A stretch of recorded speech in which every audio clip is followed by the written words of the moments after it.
Galimera, Galimera, Galimera. Good morning, good morning, good morning. How are you today? Well, I thought today I would start by introducing you to our chickens, all right? Um, they are very affectionate, I've got to be honest. So one of them, we haven't given them names this time. We normally sort of name them something. We've got two that we call Laurel and Hardy, but there is no Laurel and there is no Hardy. They're just a collective. So here you go, my lovely. Help yourself. So as you can see, feeding the lovely girl some stuff. There's Mr. Cockerel down there. He's at the moment is not as friendly as what this little one is. So there we go. I love chickens. Chickens are such intelligent animals. You'd be surprised. They're not stupid. They're actually very smart. So there you go. That's all. I'll put the rest of that down there for you, my darling. So you finish that off. So there you go. That's our little chickens there. As you can see, we've got loads, and we've also got some babies as well. We had two lots of babies, but one lot of babies unfortunately got drowned in the weather that we had a few days ago, which was a shame. But I'm just wondering to see if the other mum's about with all her little chicks. She had 9 chicks at the last count, but no, can't see any anywhere. I can't see that mum anyway. But if she turns up, I'll let you know. All right. Anyway, so this morning, as you can see, the weather is absolutely glorious. A lovely day today, very, very warm in the sun. Looking out towards Laguna and also towards Kalamaki, the sun is really, really warm this morning. No wind either, as you can hear. There's no sound of any noise of wind, and it is glorious. Looking over towards the hills, though, ooh, this is looking like a different story over towards the hills. Let's have a look. Looking towards Amberlockaby and also down towards Kerry as well. Yeah, just a little bit misty. Bit of smoke there. People still doing their olives at the moment, believe it or not. But yeah, a little bit of mist, a little bit of cloud. But I've got a feeling maybe it's all going to get burned off today and we'll have lovely blue skies. Like, it's really weird yesterday. We did have some really nice weather yesterday. I had to go over to Sillavi to get some money out of the bank because it was easier to go to the cash point there than go into town. And to be honest, it was looking really lovely over that area. But anyway, that's the weather today. And Galimera to those people tuning in. I saw Hilary Rogers there, Paul Green's there, A.D. Pratt's there, Raffridge buddy. Nice to see you guys tuning in.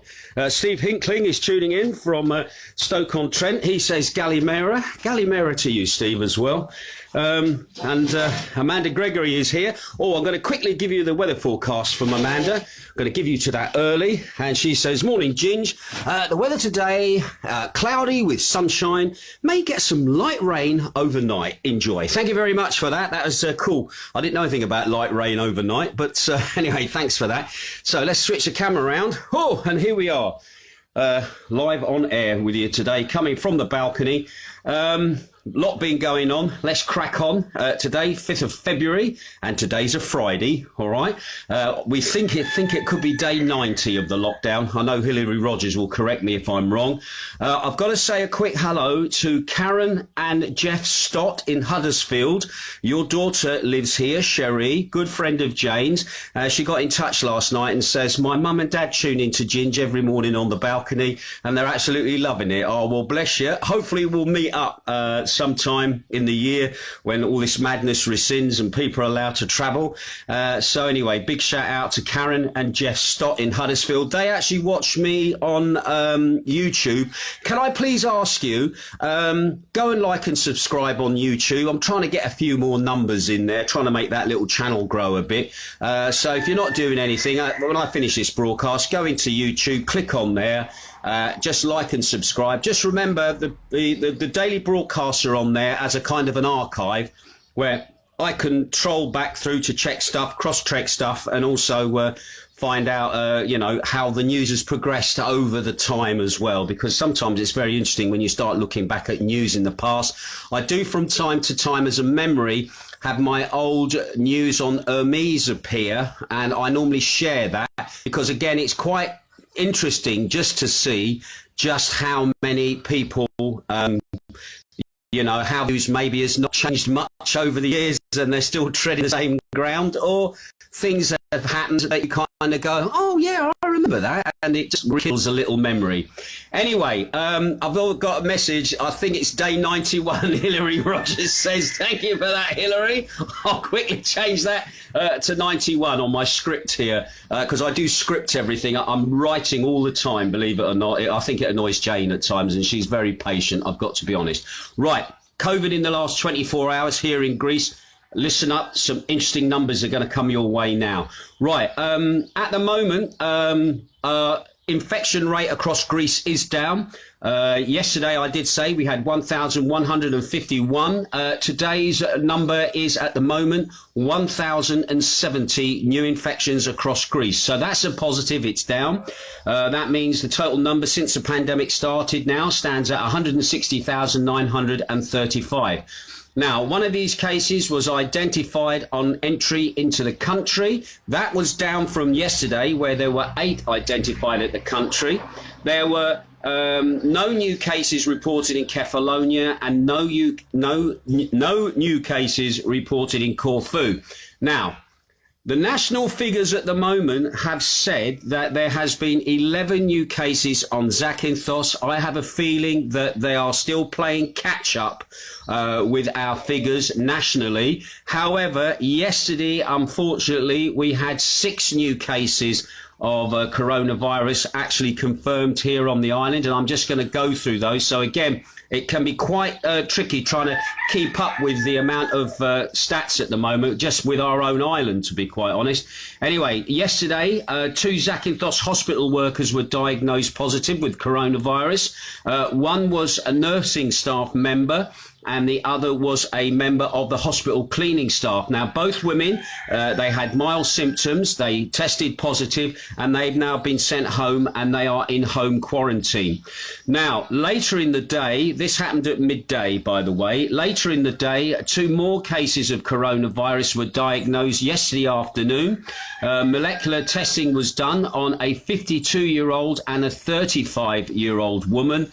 Both of those women, they showed mild symptoms, and according to information that we got yesterday, there is no connection between them and another case, all right? So they're kind of like isolated cases at the moment. Anyway, they've also had tracking started on their movements, and the ladies have also been sent home and quarantined for 14 days. Now, last night, this was really late news last night. There were another 4 cases last night of people coming in. 3 of them were men. 1 of them was a woman. The woman is supposedly an isolated case. I'm not sure. It doesn't say too much about the 3 men that were tested. No ages or anything else like that. There'll probably be further information about them. So the tracking of those 4 people has actually begun last night. So that now brings the total amount here on Zakynthos since February. Okay, 21 cases of coronavirus have been confirmed here since February. Since the beginning of the year, we've had 55 positive cases here on the island, all right? So that is the reason why we are in the red zone. Anyway, let's go back to the stats for the rest of the country. There has been 25 new deaths across Greece. That is down from the day before, where I'd reported we'd had 27. The average age of those people passing away was 79 years of age, and there's been a total of 5,903 deaths since the pandemic started. And also 95% of those had underlying health problems or were over the age of 70. And just to put it in context, all right, the average death rate in 2009 daily here in Greece was about 329 cases a day. That would be the death rate over, you know, that day in 2019. You're burbling, Ginge. Anyway, it seems mainly men have been the victim, 3,473 males, and at the moment 2,430 females have passed away. Right, now when it comes to critical cases, unfortunately the critical case number is up, Last time I reported to you, we had 246 people in ICUs across Greece. That has now gone up slightly to 246. It has gone up to 249. 179 male, 70 female. Once again, the average age of people in ICUs at the moment is 68 years of age, of which 86% of them have underlying health issues or are over the age of 70. Right now, let's go on to the news then. Some interesting news at the moment. The Greek Prime Minister, Mr. Mitsotakis, has stated that he believes that tourism will rebound strongly this summer due to comprehensive vaccination programs underway in Greece's key non-EU tourist markets, which include the UK and Israel. Now, Mitsotakis did say certificates would not be mandatory for visitors this summer, but he did note that Britain and Israel were leading the way in the speed of their vaccination rollouts.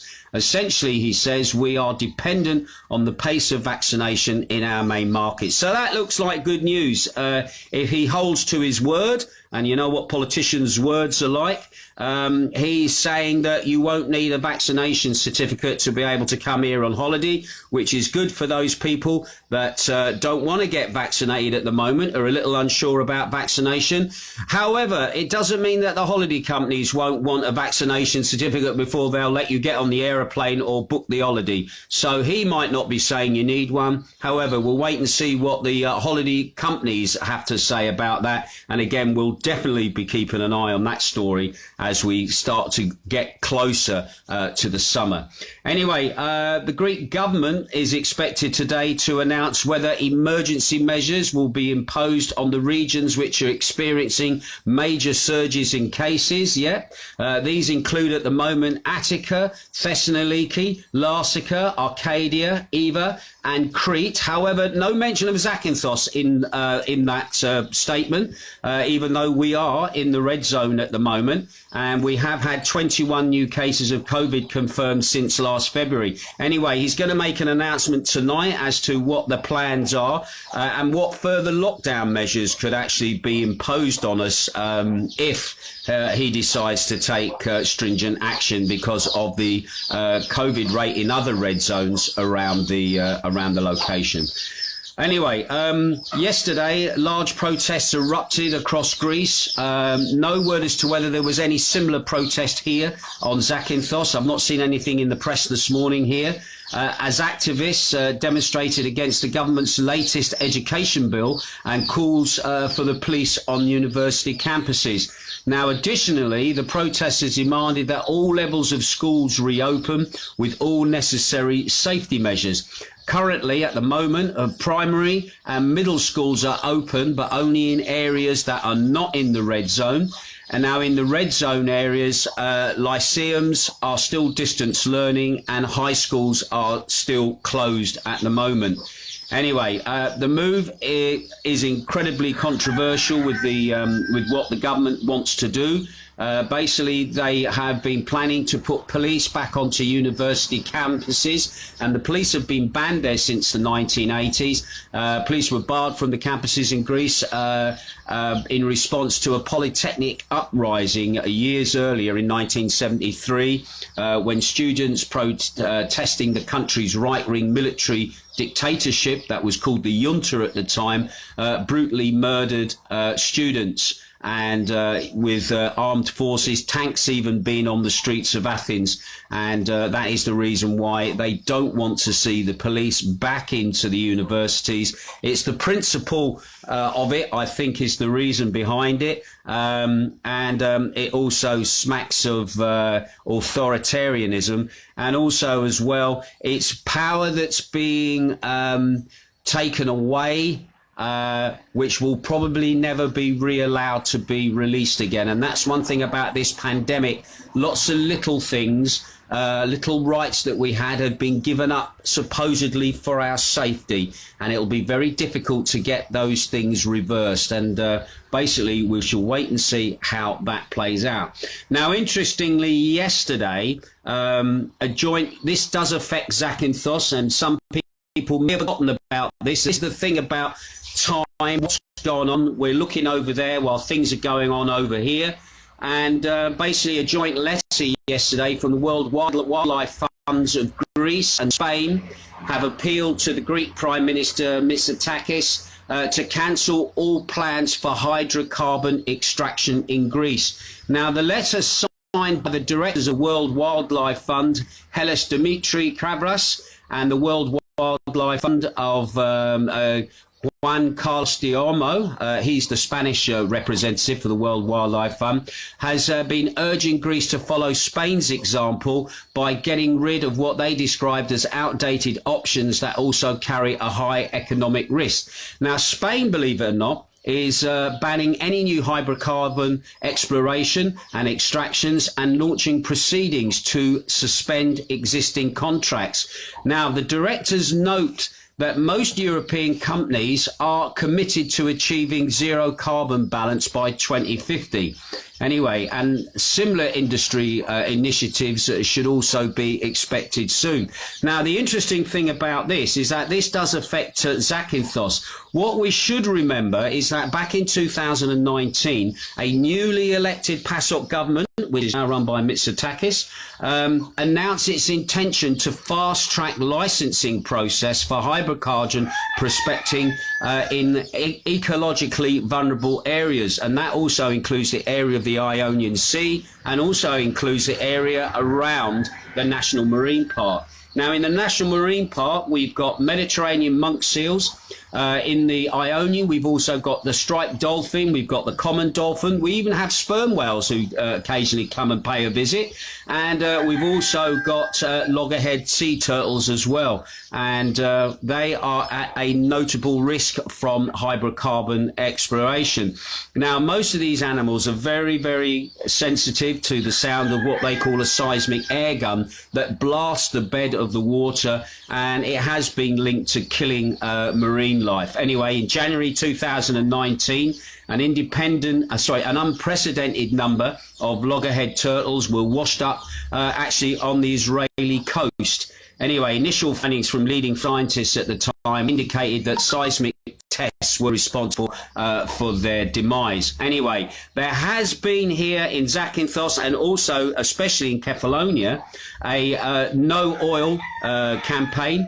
There's also was in 2019 the Kefalonia Ithaca Open Assembly against the hydrocarbon extraction actually organised a no oil concert, which attracted many thousands of visitors to the port of Sami over there in Kefalonia. And that was in July 2019. And I think a lot of people would have forgotten about that. I also remember Greenpeace coming to the island at one point and doing a demonstration up on the Shipwreck Bay, where they laid a big banner out saying oil and turtles don't mix, and sailed away again to concentrate on plastics in the ocean. But that's something that don't forget that at the moment that the Ionian is still earmarked maybe for oil exploration. I know if you go down to Kerry and you stand there, you can always smell oil in Kerry, and the reason for that is oil naturally comes up from the ground in that location. And believe it or not, during the Second World War, the Germans used to go there to get oil for their industry. And during the Trojan Wars, a lot of the tar and oil that came up from the ground there, that is where the Greek navy of that era would go down to waterproof their ships during the Trojan Wars. So, yeah, we have got oil here on the island, but at the moment it's not being exploited because, again, if you start to exploit it, it will then obviously get into the ecosystem. At the moment, it's in a kind of a balance at the moment, but with forced drilling, forced blasting, I'll guarantee it will have a big effect on the wildlife around our island, at least. Anyway, again, we're going to keep an eye on that story for you, and if we hear anything, we will let you know about that as well. Anyway, and finally, a little story that caught my eye. A Greek ship owner, and he was also a World War II veteran, donated his entire wealth to the Greek armed forces earlier this week. The name of the gentleman is Alakavu Tasnos. He was 97 years of age, and he donated 23 million euros and 60 landing craft, that's the wording they used, 60 landing craft, declaring that he wants to leave life as he began it, barefoot. Anyway, during the ceremony at the Greek Ministry of Defence, this guy said he wants to donate everything he owns to the saints. That is what he calls the armed forces. Thanasis also donates donations to the Greek defence, have included state-of-the-art night vision cameras, spare parts for armoured vehicles, base units in Evros, the renovation of entire units at the military hospital in Athens, and restoration of a historic church in Castellero, which is just off the Turkish coast. Could you imagine if Captain Tom gave money to the MOD? I wonder how that would have gone down in the UK. I really do. Bless him. But anyway, for his contribution, the Greek government actually made him a reserve officer, and they gave him the rank of Lieutenant General with honour. So there you go. Anyway, interestingly enough, he actually started basically, he was the youngest volunteer in World War II to actually officially fight. He was only 16 at the time when the Italians had invaded Greece, and he actually fought against the Italians at that time. When the war was over, he basically started working on a shipping line as a clerk, and then he raised himself up to become a shipping owner, and obviously amassed a great fortune in the way. So again, interesting character. Well, what a story, eh? But anyway, there you go. Keeping me ear to the ground for you. Right, I see a lot of people tuning in at the moment, so I've got to say hello to people. Julia Horan says morning. Nice to see you, Julie. Amanda Gregory is watching. Thank you for the weather forecast, Amanda. Margaret Miller's watching as well. Nice to see you. Alan Woodhouse is watching as well. Leah Bell is also watching. Margaret Miller is watching. Hilary Rogers, nice to have you looking in, Hilary. Heather Harvey Green. Hilary says, stay safe, Ginge. Thank you, my darling. Heather Harvey says, Galimera. Adi Pratt also watching as well. Nice to see you here. Paul Green is also tuning in. Steve Hinklin tuning in. Julie Horan says, beautiful there, dull and miserable here in the wet country, Manchester, bless you. Don't worry, you'll get a bit of sun at some point, okay? Amanda Gregory says, morning, Ginge, the weather today, cloudy. I've already done that bit, haven't I? With some light rain overnight, she says. Anyway, thank you for that. Gary Eden, old mate of mine, Gaz Raffridge buddy, he's tuning in. Steve Hinklin, again, is watching. Danny Owen is also watching as well. Christine Wildridge is looking in as well. Hilary Rogers says, keep up, Ginge, it's 91. Thank you. I've just amended that, as you saw earlier on. Sean Gray is looking in as well. Barbara Ann Walker is watching. Charlie Stott is watching. Cherry Stott is watching. She says, thanks for the shout out, and send my regards to your mum and dad as well. I hope they're keeping well wherever they are in the UK. But thank you for that, Cherry. Ronald Woods is also watching as well from Spain. Nice to have you tuning in. Steve Hodgson is watching in from the fire section. I hope you guys are doing a good job up there.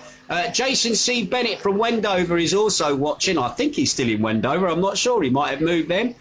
Tom Crystal says, good morning to you and Jane from a brighter Oxford. Oh, bless. I'm so pleased about that. Bluebell Tamara Tuck from Chevy's in Laguna is also tuning in. Nice to see you looking in, my lovely. I hope you are getting on well and everything is working out for you this winter. And we'll see what this summer will bring for you as well, and Chevy's over there in Laguna. Anyway, Chick Ballantyne, old Raffridge buddies tuning in. Chris Neal tuning in. Rosewood is also looking as well. Linda Gary is looking in as well. Can I say thank you to Linda and Gary for those requests for today's show. I've actually been collating those, and some of those tunes you've actually asked for, absolutely awesome. I'm looking forward to playing those out. Yesterday, I made my Northern Soul show for beachradio.co.uk. That will go out on Sunday night, and your thing about James Brown's Cape Man, Ray Daves, is in that show, all right? I popped that little reference into the show,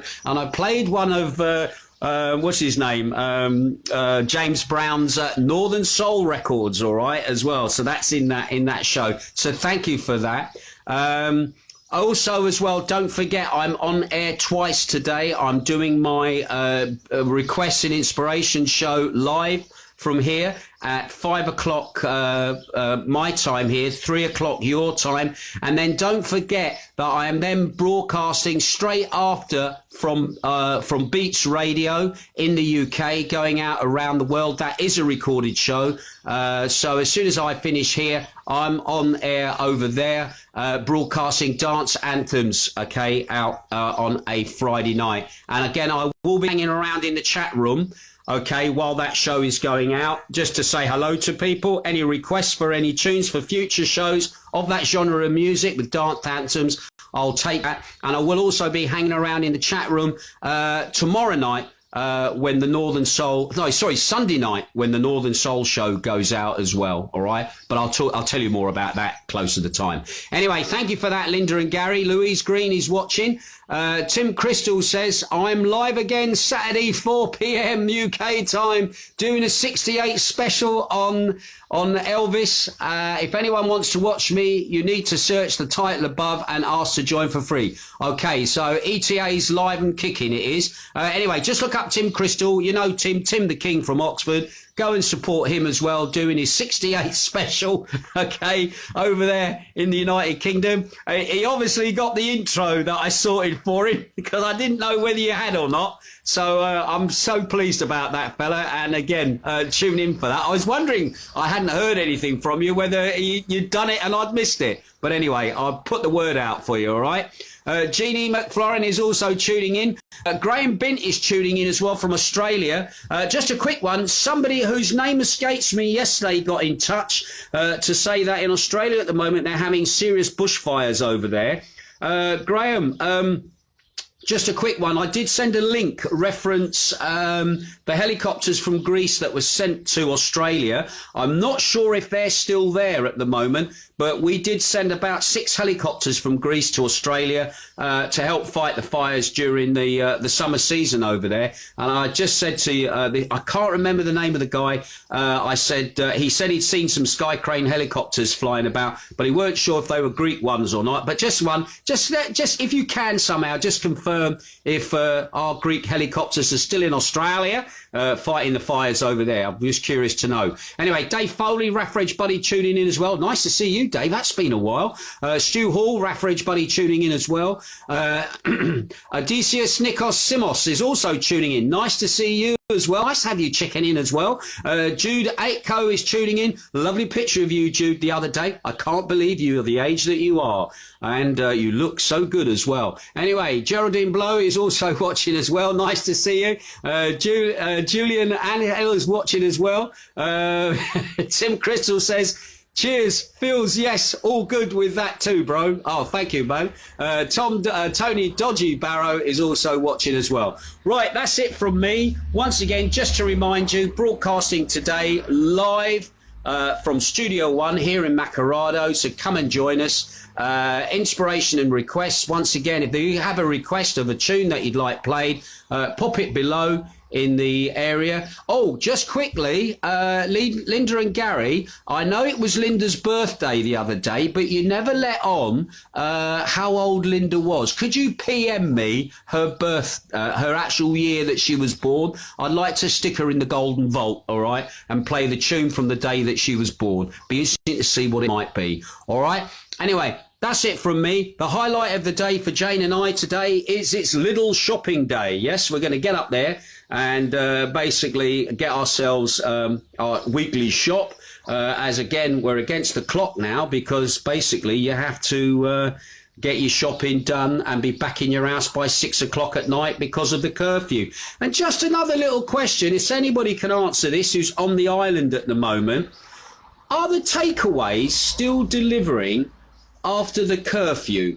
All right, just a curiosity, because that's classed as work for somebody. Are the takeaways still doing delivery service? I know obviously you can't go down and collect anything, but you can phone up your takeaway and get them to deliver to you. Are they allowed to still do their job? It's just a curiosity thing. I was just wondering, because again, businesses trying to stay working at the end of the day, are they being penalised as well by the curfew? I know retail shops are basically shutting on click and collect during operating hours, but I'm just curious, are the takeaways still able to make deliveries at night during the curfew? So if anybody can answer that. And Amanda Gregory has just answered that. She says, yes, we had a souvlaki last night delivered. And that was after 6 o'clock, I take it, Amanda. Is that right? I'm waiting for a reply now. Anyway, and Heather Harvey Green says, yes, they are. Thanks for that. I just wanted to know because, again, Jane has been cooking really some exceptional stuff, but there is a time you'd like to treat yourself, but not so early, all right? Anyway, and Amanda Gregory says, yes, it was. So anyway, that's answered that question. Thanks for that. I will catch you later. Be good, take care, and if I see you at Lidl, say hello. I'll catch you later. Ta-ra.